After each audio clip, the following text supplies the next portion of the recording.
Basically I graduated from Reading High School, Tulane University, and at Tulane I was an English major. After studying at Tulane, I went to Temple University School of Dentistry. Then I spent 2 years as a Navy dentist in Vietnam.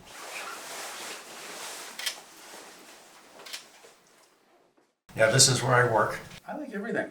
In Vietnam I was doing mostly oral surgery, third molars, wisdom teeth. Most of my patients were 18 to 22, and seems like they all had issues with their wisdom teeth. Really enjoy treating children, and my books are on growth and development of the child and their orthodontic issues. So everything has been actually quite enjoyable for me. My day is filled with wonderful patients that, for one reason or another, seem to need me. As you remember, I was a Navy dental officer for my 2 tours in Vietnam, and stayed in the reserves for another 18 years, put in my 20 years, and got called up a couple of times. One was Desert Shield and one was Desert Storm, and met a lot of really nice people on both tours. This was a naval officer. I greet the ships that come into Gloucester. This one came in a few years ago. This was the Oak Hill, and it was a troop landing craft. And this shows me meeting the captain and enjoying his company for a day on the ship.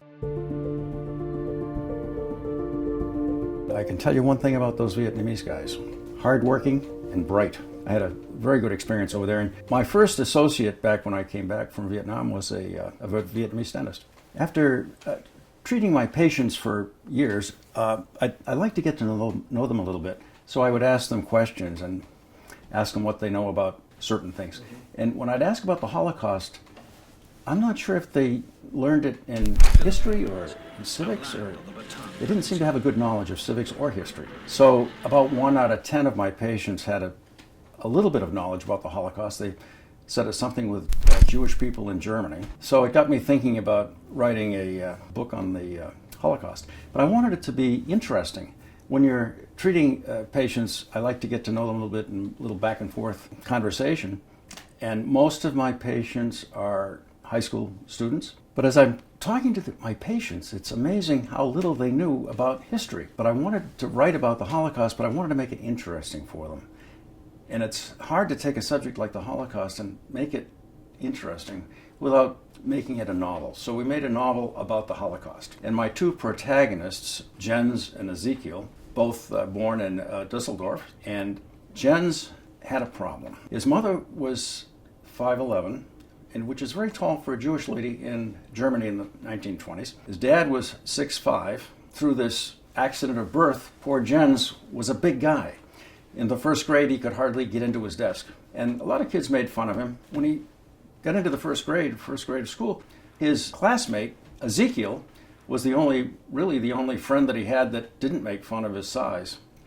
And they became lifelong friends, and the 2 protagonists in the Traitors and the Gestapo book. The Traitors and the Gestapo was mainly about these 2 protagonists that grew up in Dusseldorf and experienced Kristallnacht in November 1938.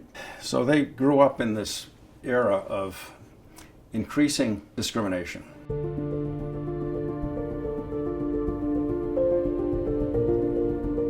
The Gestapo, from cruelty and the Holocaust because of current knowledge about it from high school students, the inspiration really for Barracuda came from, it was a woman who was one of the Jewish slaves in Auschwitz.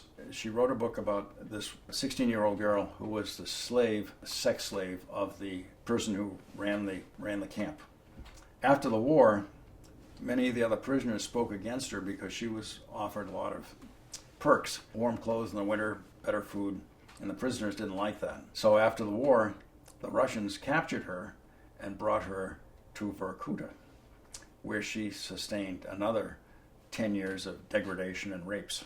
The next one that I'm writing is kind of interesting too, because it picks up Greta after high school and college and talks about strong professional women.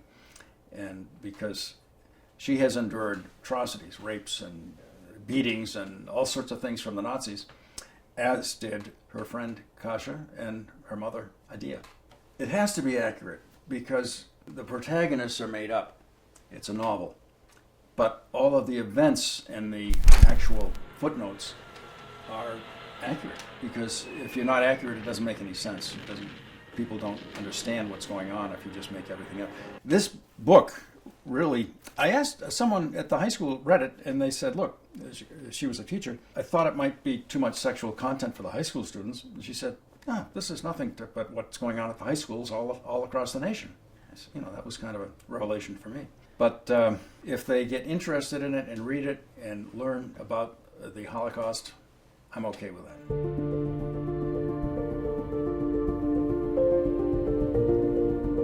They're complex issues, and I try to elucidate them as best I can through the writing. Well, when you're writing like this, to me, you have to put yourself in the character's position in order to get what he or she is experiencing and feeling. And that's what I try to do with all the characters. Well, the traitors in the Gestapo, the Gestapo looked at them as terrorists, really. Not only traitors, but terrorists. But it's the same two protagonists right through the Traitors series. Traitors in the Gestapo, Traitors in Treblinka, and then Traitors in the Barracuda Gulag.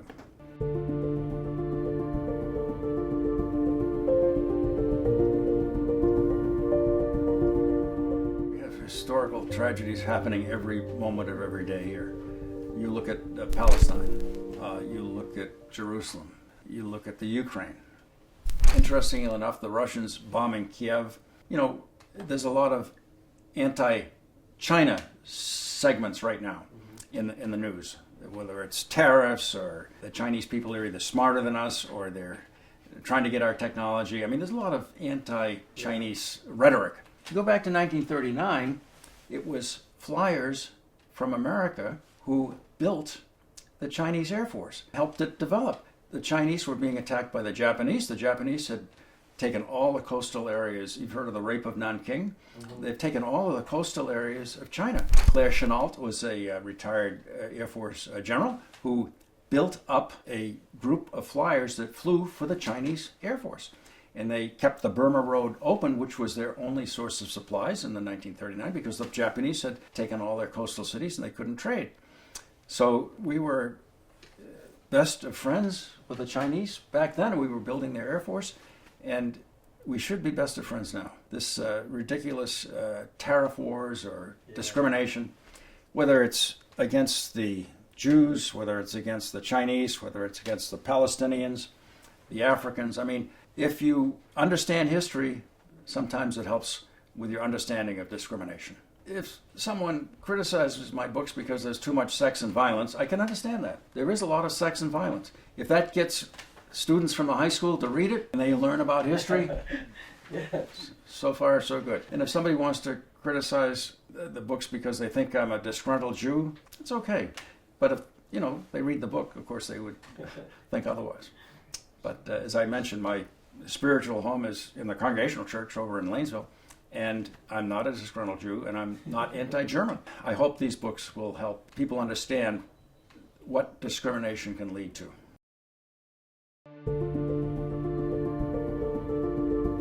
This particular book is by David McCullough, and I get a lot of interesting tips from the authors that I read.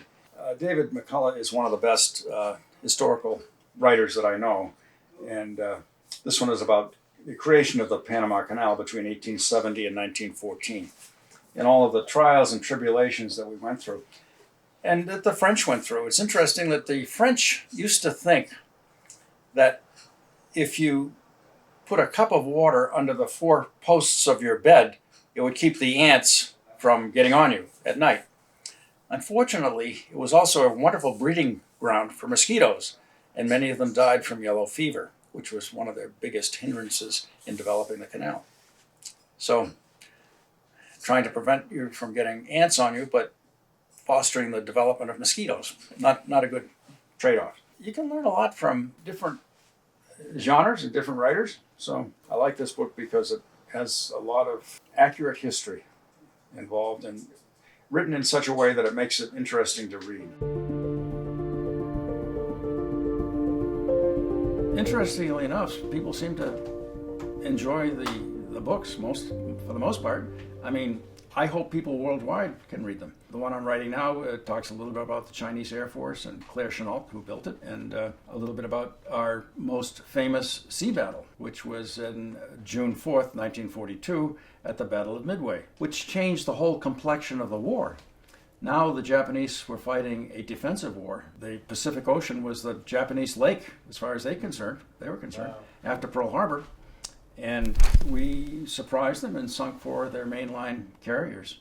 They only had 11. We got rid of 4 of them right there. But anyway, that Battle of Midway was a definitive point for World War II. I just hope people will, if people want to read them, fantastic. If they don't want to read them, that's fine. But if they do read them and learn a little history, I think that's even better. And if they can learn a little bit about what discrimination can lead to, that's even better.